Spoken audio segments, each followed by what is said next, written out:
Assalamualaikum warahmatullahi wabarakatuh. Innal hamdalillah nahmaduhu wa nasta'inuhu wa nastaghfiruhu wa nastahdihi wa na'udzu billahi min shururi anfusina wa sayyiati a'malina. May yahdihillahu fala mudilla lahu wa may yudlilhu fala hadiya lahu. Asyhadu an la ilaha illallah wahdahu la syarika lahu wa asyhadu anna Muhammadan abduhu wa rasuluh alladzi la nabiyya wa la rasula ba'dah. Qala ta'ala ya ayyuhalladzina amanu ittaqullaha haqqa tuqatih wa la tamutunna illa wa antum muslimun. Amma ba'd, fa inna asdaqal hadithi kitabullah wa khairul hadi Muhammadin sallallahu alaihi wasallam wa syarrul umuri muhdatsatuha wa kullu muhdatsatin fid din bid'ah wa kullu bid'atin dhalalah. Kaum muslimin dan muslimat, hadirin hadirat, al-musyahidin wal musyahidat, para pemirsa, para pendengar dimanapun berada, alhamdulillah kita bersyukur pada Allah Subhanahu wa taala. Maghrib ini kembali kita dipertemukan dalam majelis kita, majelis ilmu kita, yang siapapun hadir dalam majelis ini tak akan sia-sia. Dan siapapun yang hadir dalam majelis seperti ini, dia akan merasakan ketenangan jiwa serta kebahagiaan, dan yang lebih utama kita mendapatkan ilmu, kemudian kita mendapatkan rahmat dan ampunan Allah Subhanahu wa taala. Semoga kita selalu diberikan kemudahan serta semangat untuk bisa menghadiri majelis ilmu seperti ini. Kemudian ucapan salat dan salam untuk Nabi kita yang mulia sallallahu alaihi wasallam. Mudah-mudahan kita mendapatkan syafaatnya pada hari kiamat kelak. Kaum muslimin dan muslimat, malam ini kembali kita melanjutkan tentang pembahasan Yaumul Akhir, yaitu tentang setelah kita membahas amalan apa saja yang akan dihisab oleh Allah Subhanahu wa taala, seperti yang sudah kita bahas pada pertemuan sebelumnya, apa saja akan ditanyakan kepada hamba. Malam ini kita akan sedikit membahas lanjutan dari bab ini, yaitu apakah yang pertama kali yang dihisab dari amal kita. Nah, di sini disebutkan bahwa yang pertama kali disebutkan dari amal seorang hamba, yang pertama kali yang dihisab oleh Allah Subhanahu wa taala adalah ibadah salat kita. Ibadah kita akan dihisab Allah. Iya. Ibadah manakah yang pertama? Ketaatan kita yang paling agung, yang pertama kali dihisabkan, yang dihisab oleh Allah adalah ibadah salat kita. Karena salat merupakan tiang agama kita. Siapapun yang mendirikan salat, artinya dia telah menjaga dan memelihara agamanya.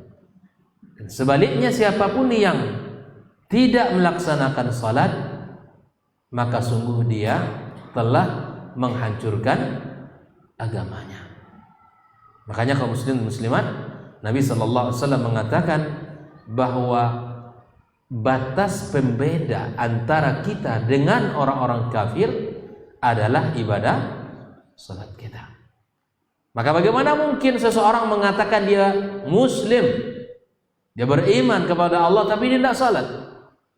Walaupun hukum meninggalkan salat, yang pertama, kalau dia meninggalkan salat dan meyakini bahwa tidak wajibnya salat dan dia sadar itu, maka ini kufur.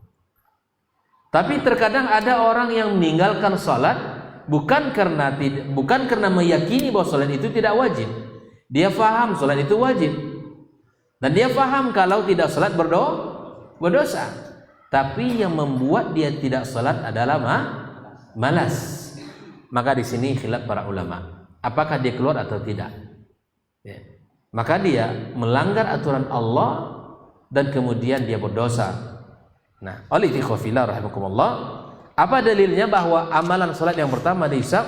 Hadis Rasulullah sallallahu alaihi wasallam riwayat Abu Hurairah radhiyallahu taala anhu, hadis ya riwayatkan oleh Imam Ibnu Majah dalam kitab sunannya.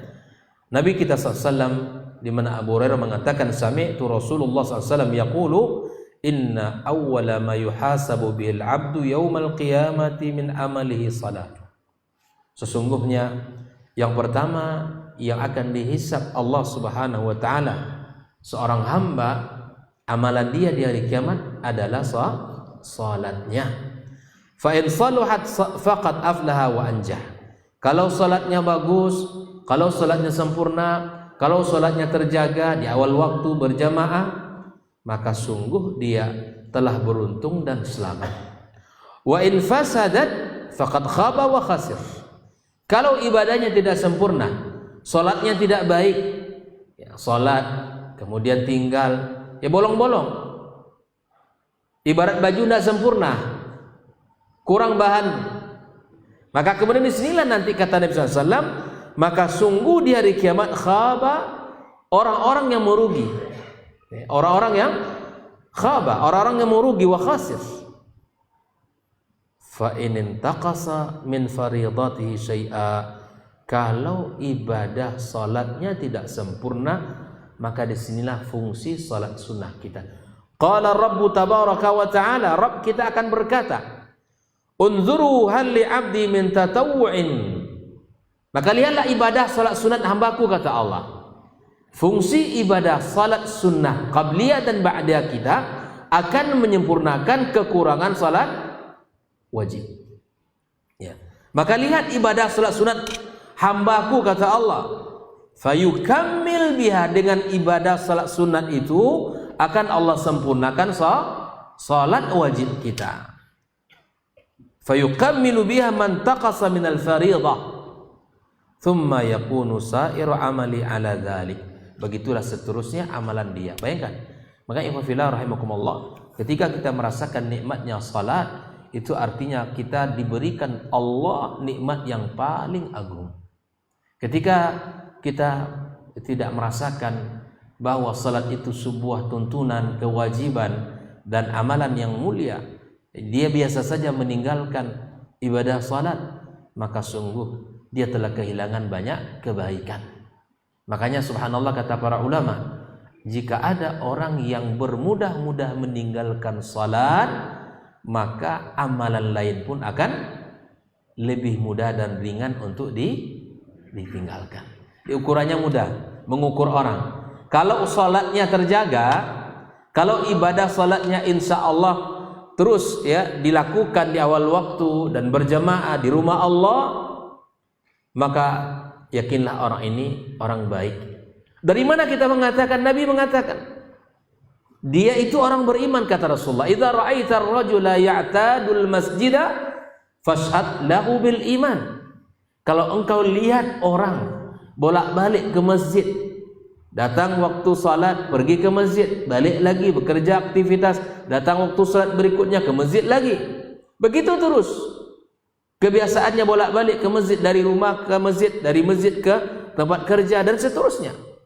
Fashhad lahu bil iman, saksikanlah oleh engkau, kata Rasul, bahwa dia orang beriman. Jadi kalau ingin tahu bahwa diri kita beriman apa tidak, lihat sejauh mana keagungan salat itu di hati kita.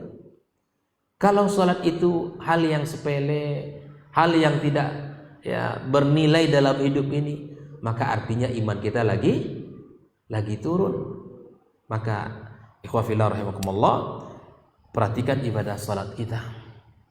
Ibadah salat wajib kita 5 waktu sehari semalam. Lalu disempurnakan ibadah itu dengan melaksanakan salat-salat sunnah qabliyah dan ba'diyah. Qabliyah dan ba'diyah itu yang disebutkan oleh Rasulullah SAW, barang siapa yang menjaga 10 rakaat, banallahu lahu baitan fil jannah. Ya, orang yang pengen rumah di surga, maka jagalah salat sunnah qabliyah dan ba'diyah. Yang menjaga 10 rakaat, yang pertama 2 rakaat sebelum subuh, 2 rakaat sebelum zuhur, 2 rakaat setelah zuhur, berarti baru 6, ditambah 2 rakaat setelah maghrib dan 2 rakaat setelah isya. Ada riwayat yang 12, maka 4 rakaat sebelum zuhur dengan 2 salam, 2 rakaat salam, kemudian salat lagi qabliyah 2 rakaat berikutnya, itu 12. Mana saja yang kita lakukan, insya Allah dalam kedudukan hadis itu disebutkan, ya orang itu akan dibangunkan baginya oleh Allah rumah di dalam surga. Jadi subhanallah, kalau kita jaga salat ini, mudah-mudahan Allah akan memberikan itu kepada kita sebagai ganjarannya. Jadi kan ini motivasi dalam hidup kita. Nah, ikhwafillah rahimakumullah, di dalam riwayat yang lain juga demikian tentang keutamaan salat sunnah.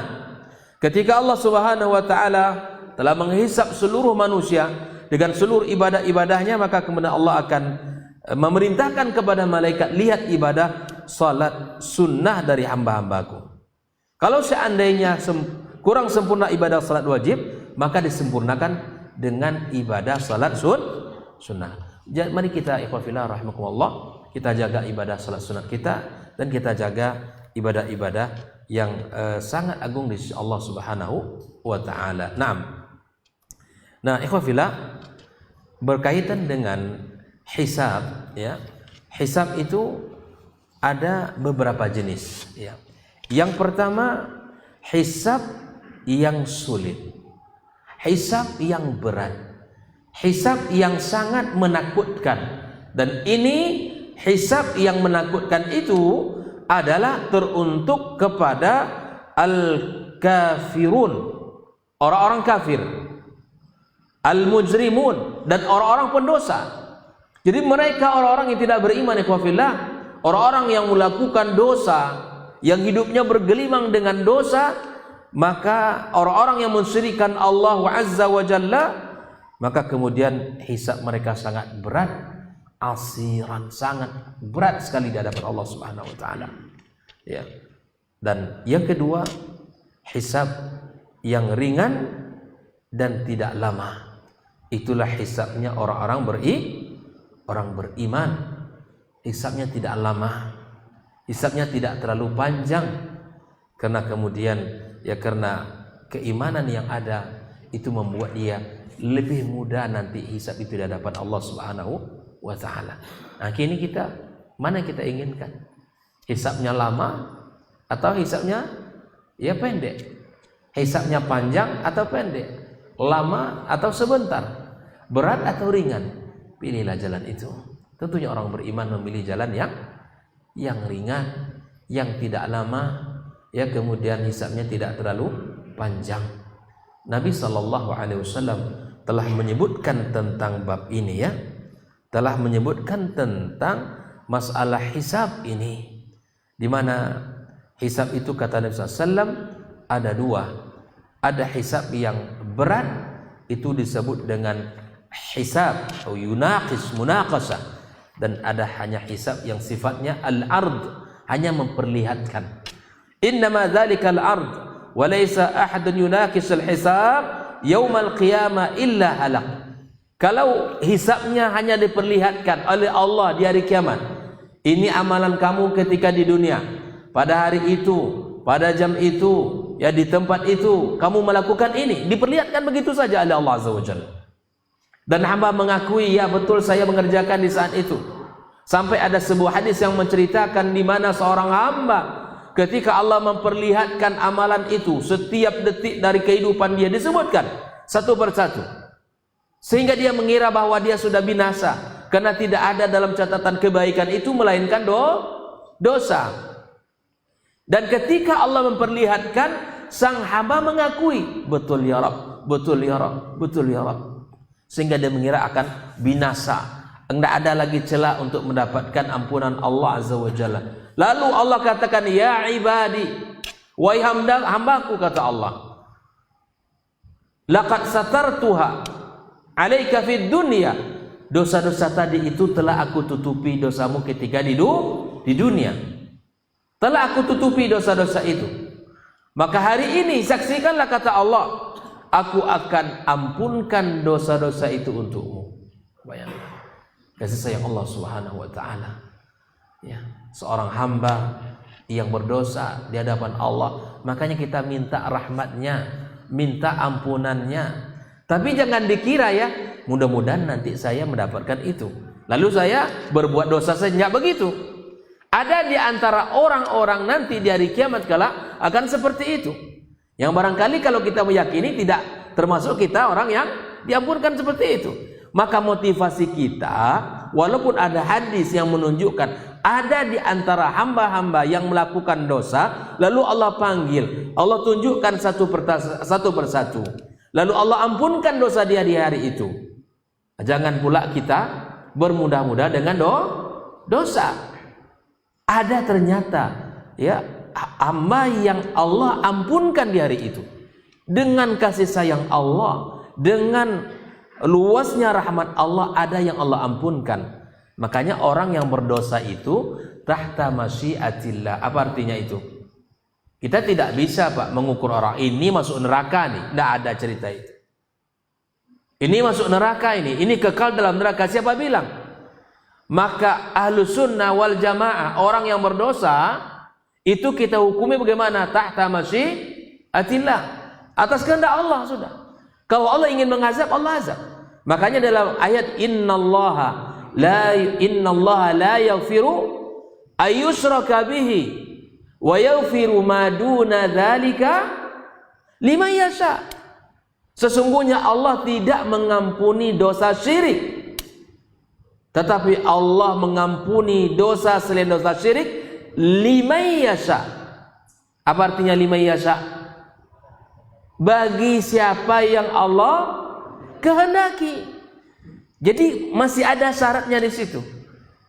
Jangan kita tertipu dengan kalimat Allah akan mengampuni dosa selain dosa syirik. Tapi ingat, itu bagi orang yang Allah kehendaki. Barangkali Anda tidak dihendaki Allah untuk diampunkan, Allah azab. Maka motivasi kita apa? Meninggalkan dosa, menjalankan perintah. Tapi dalam beberapa hadis disebutkan ada orang-orang yang memang mendapatkan ampunan Allah di hari kiamat kelak. Ini menunjukkan betapa luasnya rahmat Allah. Jelas jemaah? Jelas ya? Bahwa kita harus menjaga ketaatan kita dan menjauhkan dosa-dosa yang dibenci Allah Subhanahu wa taala. Maka disinilah Al-Imam An-Nawawi menyebutkan makna hadis yang barusan kita baca, innama dzalikal ardu wa laysa ahad yunakisul hisab yaumal qiyamah illa halak. Di dalam syarah hadis ini disebut oleh Imam Nawawi, makna nukisal hisab istaqsa alai, betul-betul dilihat satu persatu, ditanyakan sampai detail, datanya itu ada di sama Allah Subhanahu wa taala. Kalau ini yang terjadi, maka tak ada satu orang pun, kata Rasulullah, jika dihisab kecuali akan ujungnya diazab.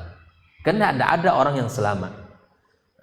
Maka disinilah ikhwan fillah rahimakumullah, kita berharap kepada Allah Subhanahu wa taala, ya kita hanya diberikan hisab yang ringan, cuman diperlihatkan dosa-dosa itu, lalu ampunan Allah lebih besar daripada murka Allah kepada kita. Kasih sayang Allah lebih besar daripada murkanya kepada kita.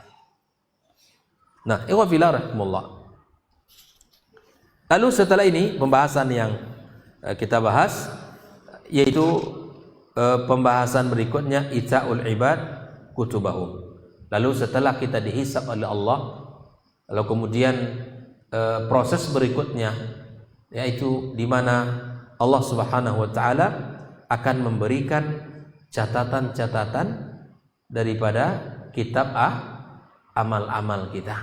Nah, ikhwah fillah rahimakumullah, di antara bagian yang paling menakutkan dari proses kita di hari kiamat kelak, salah satunya adalah di mana dibagikannya catatan-catatan amal kita oleh Allah Subhanahu wa taala. Jangankan di akhirat, Pak.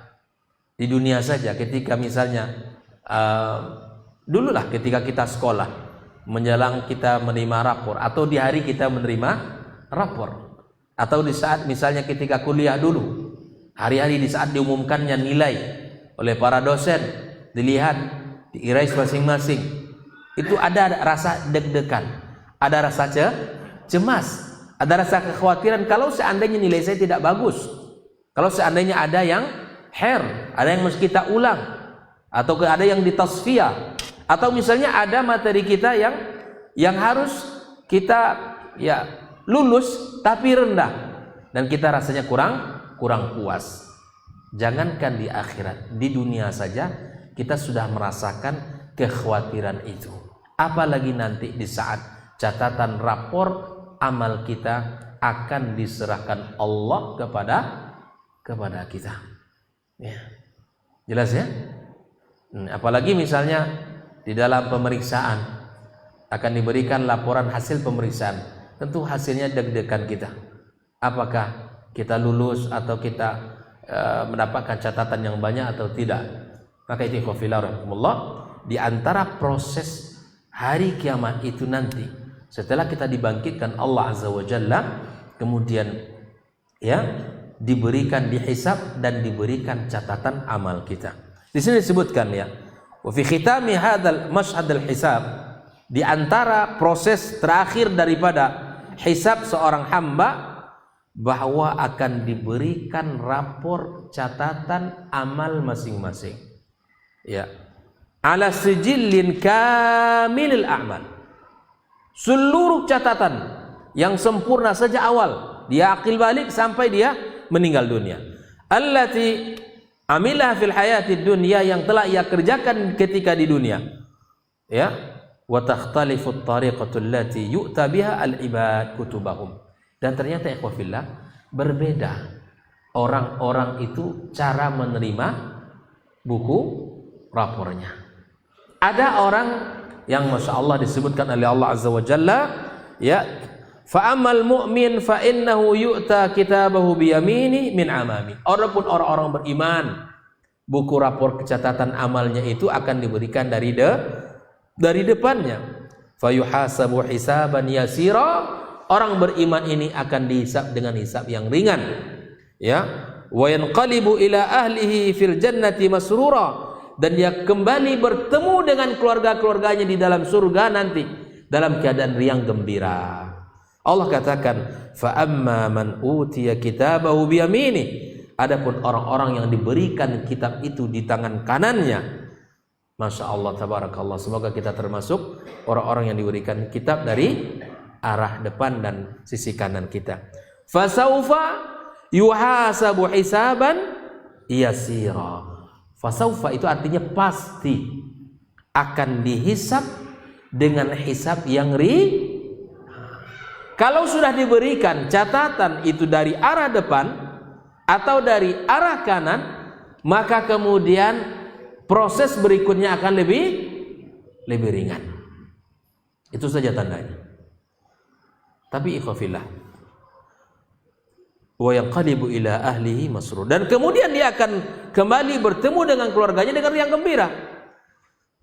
Nah, pernah saya ingatkan di awal pertemuan kita, beberapa kali pertemuan sebelum ini saya sampaikan, ikhwafillah, proses hari kiamat itu panjang. Ada 9 halte setelah kita di alam barzakh. Ada 9 proses sampai kita ke surga. Taib. Proses panjang dari alam barzakh sampai nanti kita dibangkitkan Allah dan sampai terminal terakhir kita surga, maka yang akan menentukan ringan atau beratnya proses setelah proses kita di alam barzakh itu adalah bagaimana awal kehidupan kita di alam barzakh. Ini sangat menentukan. Sangat menentukan. Bagaimana hasil proses setelah kita nanti dibagikan Allah, itu akan sangat terikat, terkait erat dengan bagaimana awal-awal kita di alam barzakh. Paham di sini? Proses setelah kita dibangkitkan Allah di hari kiamat kelak itu panjang. Sampai ke mahsyar, sampai kita dihisab, sampai kita ditimbang amal kebaikan kita, sampai kita di sirat, al-haud, sirat, dan seterusnya sampai ke surga. Maka proses panjang itu akan sangat menentukan ringan atau beratnya, sulit atau mudahnya. Itu akan ditentukan di awal. Jika di alam barzakh kita sudah mendapatkan kebaikan, contoh kita ya pertama kuburan kita Allah lapangkan menjadi seluas mata memandang. Allah jadikan taman surga dari taman-taman surga kuburan kita. Maka ini pertanda baik ya. Maka yang menemani kita adalah catatan amal kita yang berupa makhluk sempurna, wangi ya, baik rupa sampai hari kiamat. Kalau itu yang terjadi ketika jenazah dimasukkan ke alam barzakh, ya, kuburannya lapang, kemudian taman-taman surga, ya, kemudian dia, masya Allah, tabaraka, ditemani oleh makhluk yang sempurna, wajahnya tampan, wangi dan indah. Ini pertanda baik. Insya Allah proses berikutnya akan lebih ringan. Jelas tuh? Hadisnya mana? Hadis Barra bin Azib. Ini sebagai dalilnya. Karena ketika seorang hamba dimasukkan ke dalam surga, setelah dihisab oleh Allah dengan hisab yang setelah ditanya oleh Allah, man rabbuka, man nabiyyuka, ma dinuka, dan bisa dia menjawab pertanyaan itu, maka ya ada suara dari langit, sadaqa abdi. Kemudian dia akan diberikan jadikan taman daripada taman-taman surga kuburannya. Dan dia minta kepada Allah Subhanahu wa taala, ya Rabbi aqimis sa'ah. Ya Allah, jadikan segera hari. Kenapa minta itu? Rahasianya ternyata ikhwah fillah, salah satunya adalah dia akan sampaikan kabar gembira itu kepada keluarganya, bahwa ternyata dia mendapatkan nikmat. Makanya subhanallah, hubungan keluarga ini bukannya sekadar di dunia.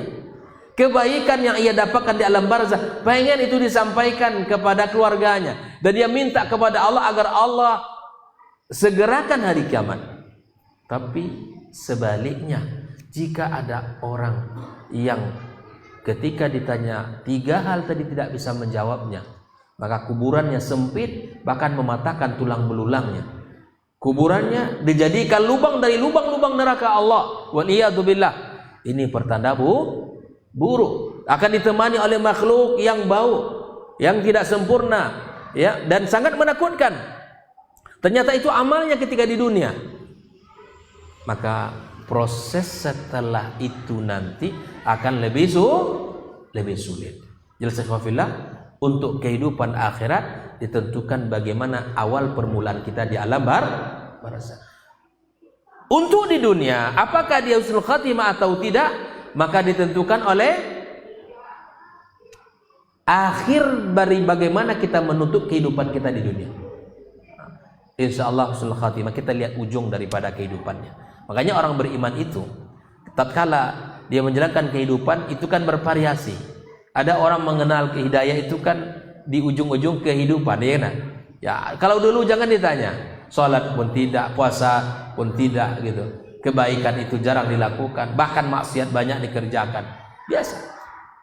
Dalam perjalanan waktu, usia sudah semakin tua, lalu dia mulai sadar, untuk apa saya hidup? Untuk apa saya di dunia ini? Dia ngaji, datang, dapat hidayah, mencintai sunnah Nabi SAW, kemudian dia bersemangat mengamalkan. Alhamdulillah. Maka perubahan itu ya dari grafiknya menanjak, meningkat, bukan grafiknya menurun. Maka yang menjadi akan nilai dia ditentukan oleh bagaimana dia menutup hayatnya. Maka nilai kehidupan yang selama ini akan menentukannya, dia akan ditentukan oleh bagaimana dia mengakhiri kehidupannya. Jelas ya? Apa dalilnya Nabi SAW menyebutkan ada orang yang subhanallah sejak awalnya saleh, sejak awalnya baik, tidak ada jarak antara dia dengan surga kecuali satu hasta, tidak ada satu jengkal. Artinya meninggal masuk surga. Begitulah kita menyimpulkannya. Tapi di ujung kehidupan dia melenceng. Maka tak ada jarak antara dia dengan neraka kecuali sejengkal pula. Maka dia mengamalkan perbuatan ahlin nar sehingga dia masuk neraka. Waliyatubillah. Ada orang yang sejak awal kehidupan, Masya Allah, tidak kenal dengan Islam. Islam iya, tapi tidak menunjukkan amalnya kepada amalan Islam. Berjalan waktu, dia kenal dengan hidayah, kenal dengan sunnah, mendapatkan petunjuk, semangat salat, bertaubat kepada Allah, menyesali perbuatan-perbuatan dosanya, ya kan? Maka kemudian dia mengamalkan amal ahlul jannah, meninggal, dan kemudian dia masuk. Maka dosa-dosa yang sebelum itu akan dihapuskan Allah Subhanahu. Jelas ya? Inilah ikhwafillah, bagaimana kita berjuang dari sisa usia saya dan kita semua, para jamaah semua, agar lebih maksimal di dalam ketaatan kepada Allah Subhanahu wa taala. Nah, lalu kemudian di dalam ayat lain Allah katakan, fa amma man utiya kitabahu bi yaminihi, adapun orang yang diberikan kitab dari sisi kanannya, fayaqulu ha umqra'u kitabiyah. Ah, inilah kitab kalian, bacalah. Ya kan? Kemudian inni dhanantu anni mulakin hisabiyah fahuwa fi 'ishatin radiyah fi jannatin 'aliyah qutufuha daniyah kulu washrabu hani'an bima aslaftum fil ayyamil khaliyah. Akan Allah katakan kepada hamba itu, dia adalah hidup di dalam kondisi yang diridhoi Allah Subhanahu wa taala, di dalam surga yang sangat tinggi. Kemudian dia akan memetik apa saja yang penuh dengan kenikmatan sangat dekat. Makan dan minumlah yang penuh dengan kenikmatan. Bima aslaftum fil ayyamil khaliyah. Dulu ketika kalian di dunia beramal, ya, balasan telah diberikan Allah di akhirat. Hari ini Masya Allah tabarakallah, uang yang kita keluarkan, ya bukan hanya puluhan juta, bahkan ratusan, bahkan miliaran dikeluarkan di jalan Allah, itu semua akan didapati di hari kiamat kelak. Ada orang yang Masya Allah tabarakallah, ya bolak-balik ke masjid, ya dalam kondisi ya apapun dia tetap ke masjid. Dia tidak bisa melihat pahala hari ini, tapi itu semua akan tercatat rapi di hadapan Allah Subhanahu wa taala. Kita berbakti kepada orang tua kita, ya kemudian kita berikan penghormatan kepadanya. Itu semua belum nampak, Pak. Kemudian ada di antara kita yang salat malam, Masya Allah, setiap malam bangun. Ada yang setiap Senin Kamis, dan di pertengahan bulan dia puasa sunnah. Semua itu akan tercatat di hadapan Allah, dan mudah-mudahan akan kita dapatkan nanti di hari kiamat kelak. Seperti Ali mengatakan, ya, al-yauma amalun wa ghadan hisab. Hari ini adalah hari kita beramal, hari kita menanam kebaikan-kebaikan kita. Besok itu hari di mana kita menuai dan kita memanen. Al-yaum amalun bila hisab. Hari ini amalan yang kita kerjakan, ketaatan yang kita lakukan adalah sebuah proses kita menanam kebaikan tanpa ada balasan. Ghadan jaza bila amal. Besok kalau sudah datang hari itu adalah balasan-balasan yang tak mungkin lagi kita untuk beramal. Kita ingat nasihat Ali bin Abi Thalib ini, bahwa hari ini memang kita berlelah-lelah, Pak. Orang kafir saja berlelah-lelah, apalagi kita. Kita jelas lelah kita dalam ketaatan, lelah kita di dalam kebaikan, lelah kita dalam amal saleh, dan semua itu akan tercatat di sisi Allah. Mereka orang kafir menghabiskan uang mereka, bahkan mereka meninggalkan kehidupan mereka yang mewah, bahkan pergi ke hutan belantara. Mereka mendakwakan al-batil, mereka sanggup untuk itu. Maka kita tidak, apalagi kita, masa kita tidak sanggup untuk melakukan kebaikan. Saya punya kawan, Pak, Ustaz Irwan di Mentawai itu. Dia cerita bagaimana misionaris-misionaris itu yang menceritakan kondisi mereka meninggalkan Jerman, meninggalkan Italia, meninggalkan Eropa. pergi ke hutan belantara di Mentawai sana, berdakwah, menyeru orang-orang suku-suku itu ya untuk memeluk agama Kristen. Geleng kepala kita, Ustaz, katanya. Di tengah-tengah hutan yang tidak ada yang namanya ya keindahan yang namanya di hutan, semuanya kesulitan, tapi dia sanggup meninggalkan kehidupannya, pergi ke hutan belantara untuk mendakwakan sesuatu yang batin. Maka ikhwah fillah, mari kita sama-sama mendakwakan al-haq ini, mensyiarkan sunnah ini. Siapapun punya tanggung jawab untuk menyebarkan kebaikan, mengajarkan ilmu, berdakwah dengan lisan kita, berdakwah dengan sikap kita, berdakwah dengan akhlak kita. Sama-sama kita punya tanggung jawab itu. Maka kelelahan kita akan berujung dengan kenikmatan. Orang kafir, kelelahan mereka berujung dengan kesengsaraan. Makanya ketika dulu para sahabat ya, mereka berjuang, berjihad, luka parah, ditusuk oleh pedang, kemudian oleh tombak anak panah, Nabi hibur mereka, Pak, bahwa pengorbanan kalian ini ada harapan Allah yang membalasnya. Tapi pengorbanan mereka orang-orang kafir berujung dengan neraka Allah waliyadzubillah. Maka tidakkah kita semangat untuk itu semua? Apalagi musim hujan seperti ini. Kalau bukan karena iman di dada dan mengharap ampunan dari Allah, terkadang malah nak melangkah ke masjid. Ya. Kalau karena bukan ya, ingin mendapatkan di sisi Allah kedudukan, kemuliaan, ampunan, rasanya berat kita nak ke masjid itu. Ya, rasanya berat sekali. Itulah ujian bagi kita bersama. Ya, satu hari di mana kita akan ditanya oleh Allah Subhanahu wa taala. Maka nikmatilah hari ini, kata Allah, makan dan minumlah kalian, dijamu oleh Allah Subhanahu wa taala. Nikmatilah, kata Allah. Inilah balasan terhadap apa yang telah kalian kerjakan di dunia. Wallahu taala alam. Kita dengarkan azan.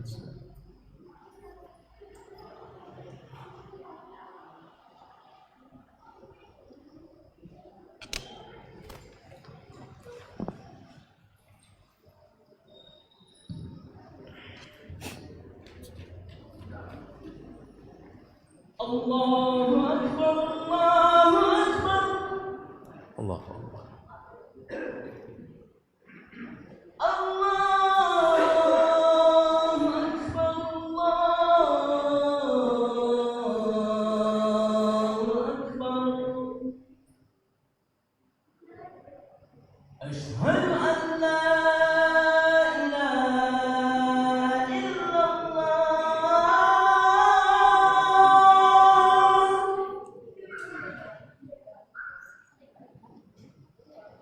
Asyhadu an la ilaha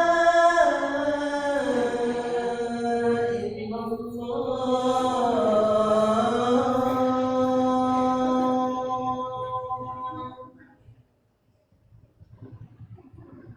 Asyhadu anna Muhammadar Rasulullah.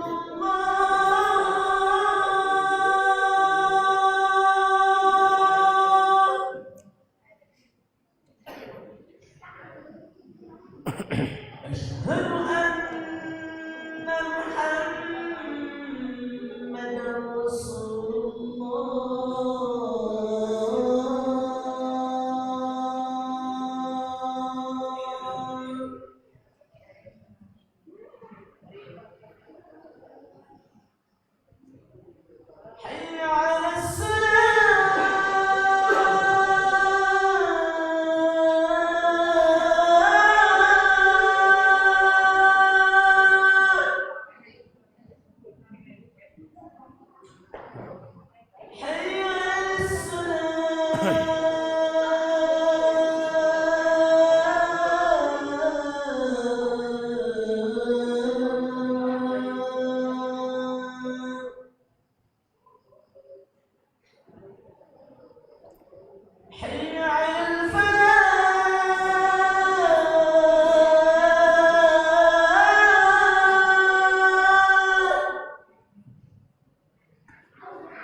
La ilaha illallah. Allahu akbar. Assalamualaikum.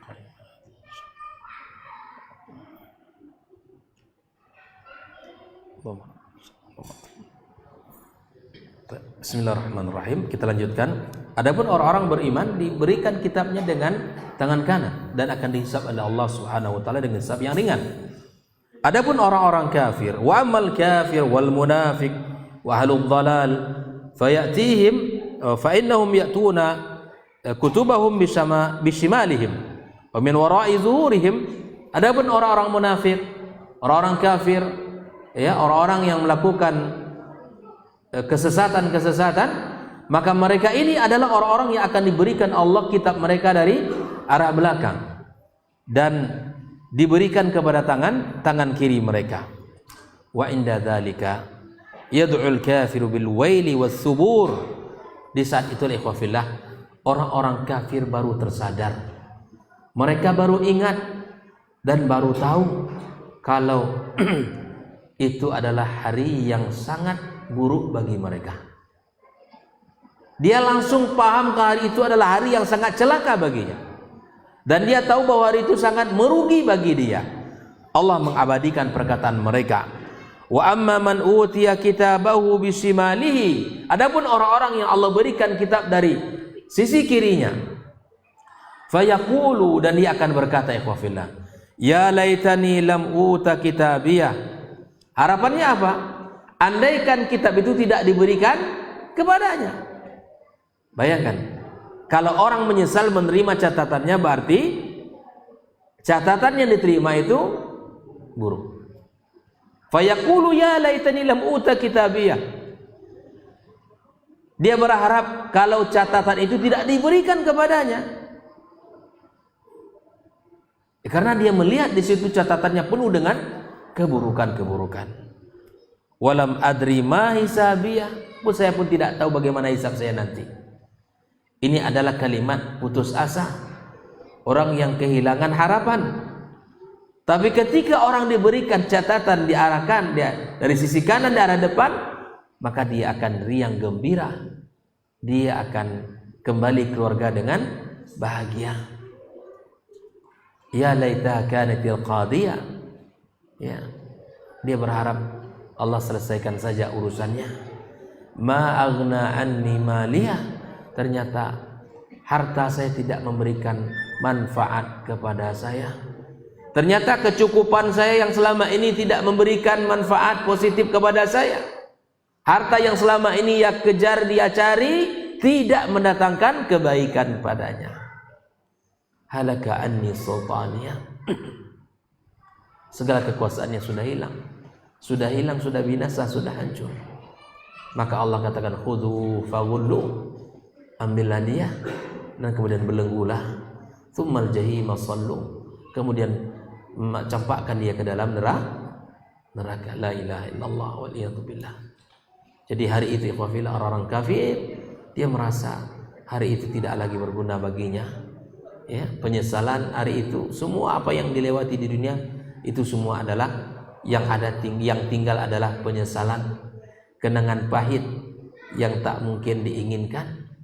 Tapi orang-orang yang beriman kepada Allah, yang istiqamah, yang menjalankan perintah Allah dan mengamalkan sunnah-sunnah Rasulullah sallallahu alaihi wasallam, tahulah di hari itu ikhwafillah, betapa beruntungnya dulu dia salat ke masjid, berapa beruntungnya dia dulu hadir dalam kajian, melangkahkan kaki ke majelis ilmu. Betapa beruntung dia dulu ketika di dunia memperhatikan anak-anak yatim, memberikan perhatian kepada fuqara dan masakin.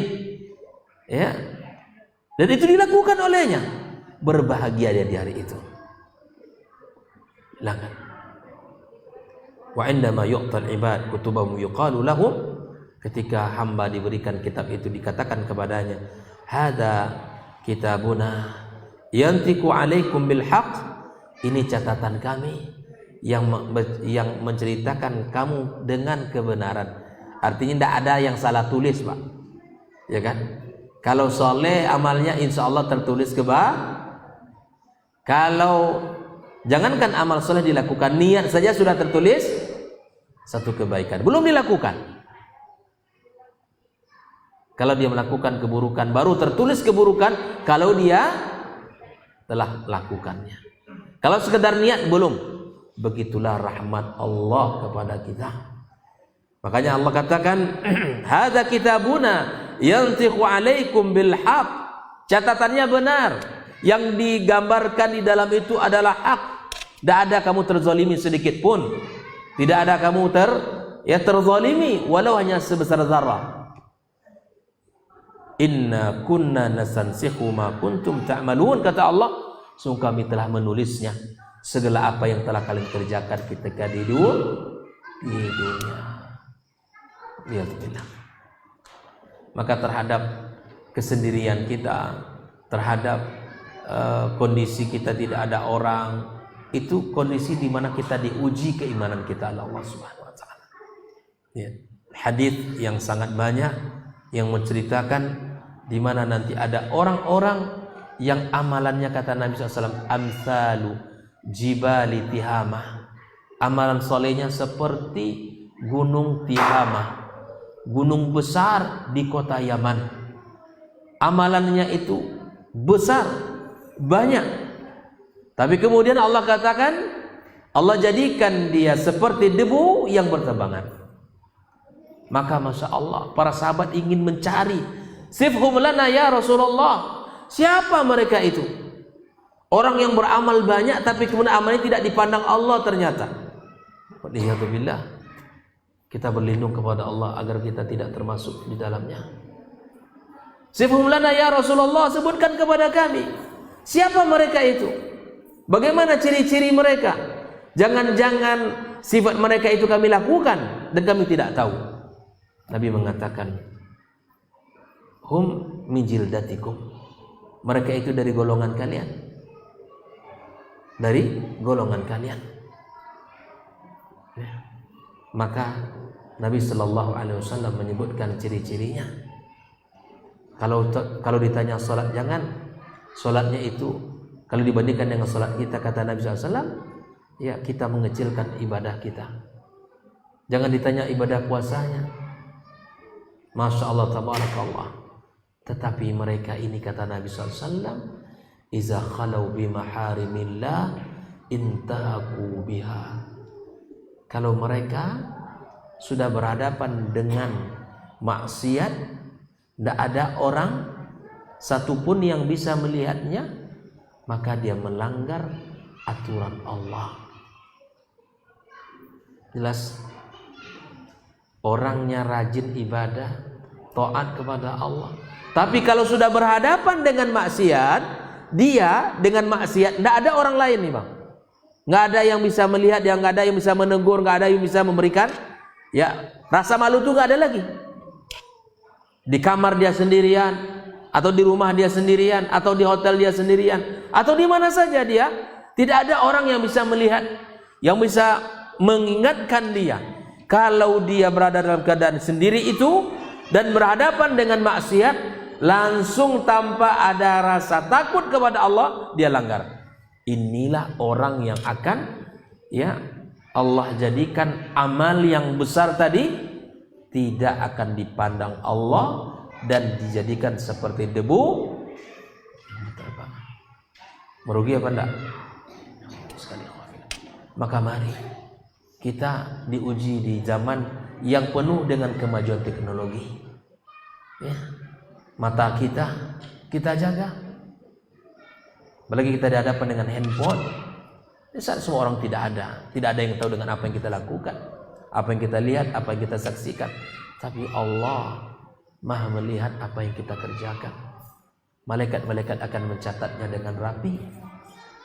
Maka jauhkan sifat mereka ini agar tidak mau merugi di hari kiamat kelak. Maka hadza kitabuna yantiqu alaikum bil haqq, kata Allah. Inna kunna nastansikhu ma kuntum ta'malun. Kami dulu mencatatnya dengan rapi apa yang telah kalian kerjakan. Kaum muslimin rahimakumullah.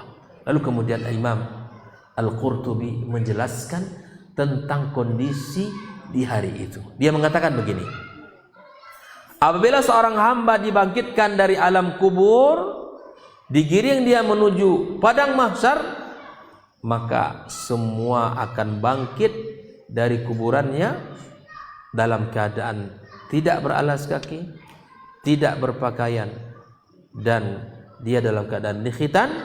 Kemudian datanglah waktu hisab yang Allah inginkan masing-masing dari mereka. Maka Allah akan meminta catatan-catatan itu agar diberikan kepadanya. Ada orang yang Allah berikan dari arah depan, ada orang yang Allah berikan dari arah belakang. Maka jika Allah berikan dari arah depan, faulaika humus suada, mereka itulah orang-orang yang beruntung, orang-orang yang mulia, orang-orang yang bahagia. Wa minhum may yu'ta kitabahu bisimali aw wara'a dhahri, ada orang yang Allah berikan dari sisi kiri dan ada orang yang Allah berikan dari arah belakang. Fahaulai humul asqiya, mereka itu orang-orang yang sengsara di hari kiamat kelak. Maka setelah itu kita akan diarahkan untuk kemudian diberikan catatan itu. Setelah diberikan catatan akan ditimbang oleh Allah Subhanahu wa taala dan dia akan dipanggil dengan namanya. Maka dalam hadis itu kata Nabi SAW, ma min ahadin illa sayukallimu rabbuhu yaumal qiyamah. Tidak ada satu orang pun dari makhluk ini, dari manusia ini, kecuali dia akan berhadapan langsung dengan Allah. Laisa bainahu wa bainallahi turjuman. Tidak ada orang perantara yang akan menerjemahkan. Langsung antara kita dengan Allah Subhanahu wa taala. Maka Allah katakan, aina fulan ibnu fulan. Dipanggil satu persatu nama kita oleh Allah Subhanahu wa taala. Aina fulan ibnu fulan.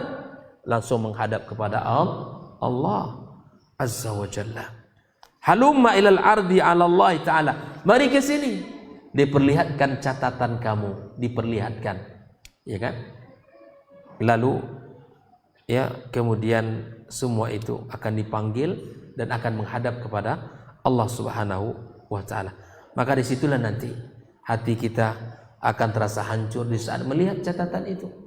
Kemudian badannya akan gemetar, takut kepada Allah Subhanahu wa taala, dan begitu juga akan berubah kondisi dan keadaan dia karena kondisinya sangat menakutkan ya dan sangat mendegangkan di hari itu. Nah, ikhwan fillah rahimakumullah. Maka siapapun yang akan dipanggil Allah dan siapapun akan menghadap kepada Allah Subhanahu wa taala di hari kiamat kelak. Berapa juta kita manusia ini, maka semuanya akan menghadap kepada Allah Subhanahu wa taala. Pakai khufillah rahimakumullah. Ketika Allah sebutkan di dalam ayat ini, kulu washrabu hani'an bima aslaftum fil ayyamil khaliyah, ay fadumtum qadimtum fi ayyamid dunya, ay ma qaddamtum, ya apa yang kalian telah kerjakan sekecil apapun dari amal saleh. Banyak apa amal yang sangat mudah kita lakukan dalam kehidupan kita, ya amal-amal zahir, amal-amal batin, amal-amal yang nampak langsung dengan anggota tubuh kita. Ada amal-amal yang secara tersembunyi. Mungkin Bapak Ibu berzikir, mengucapkan istighfar kepada Allah sebanyak-banyaknya, atau berselawat kepada Rasulullah SAW, atau mengatakan kalimat subhanallah walhamdulillah wa la ilaha illallah wallahu akbar dan seterusnya. Lakukan itu sebanyak-banyaknya sampai Nabi SAW mengatakan, tuba liman wajada fi sahifatihi istighfaran katsira. Beruntung orang yang dalam catatan amalnya nanti terdapat istighfar yang banyak sekali. Ini kesempatan kita.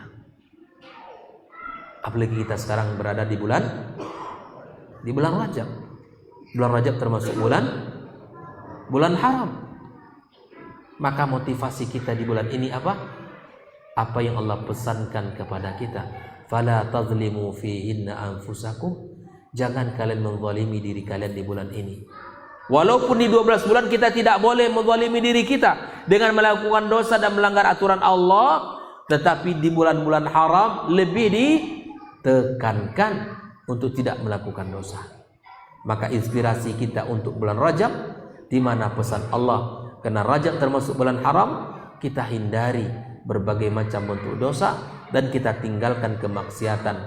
Walaupun ya di seluruh bulan, di 12 bulan dalam setahun Allah melarang kita untuk berbuat dosa, tapi di bulan haram lebih ditekankan oleh Allah Subhanahu wa taala. Di bulan Rajab, mari kita persiapkan diri kita ya untuk menyambut bulan suci Ramadan.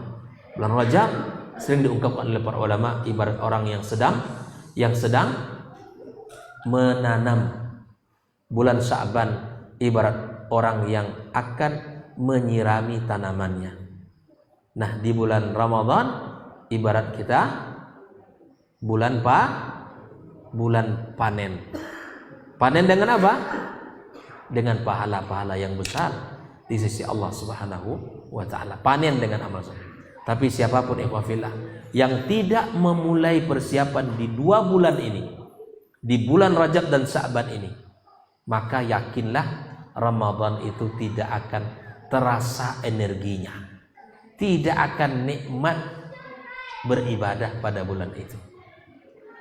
Bukankah kita di dunia ini semakin jauh perjalanan kita, semakin lama persiapan kita, semakin banyak yang kita cari untuk persiapan itu. Perjalanan sebulan dalam bulan Ramadan 30 hari itu bukan perjalanan yang singkat, tapi perjalanan yang panjang. Wajib kita untuk mempersiapkan diri. Kita pergi ke Sumbar mungkin 2 hari, persiapan kita Masya Allah matang. Dari baju sampai uang belanja sudah kita siapkan. Jelas. Maka itu khafillah, mari kita persiapkan agar Ramadan kita menjadi Ramadan yang penuh dengan energi, penuh dengan kenikmatan beribadah, kelezatan. Persiapkan dari sekarang. Berdoalah kepada Allah agar Allah sampaikan kita ke bulan Ramadan. Allahumma barik lana fi Rajab wa Sya'ban wa barik lana Ramadan. Kita minta kepada Allah agar Allah berkahi di bulan Rajab dan di bulan Sya'ban. Kemudian Allah sampaikan umur kita nanti ke bulan. Amin ya rabbal alamin.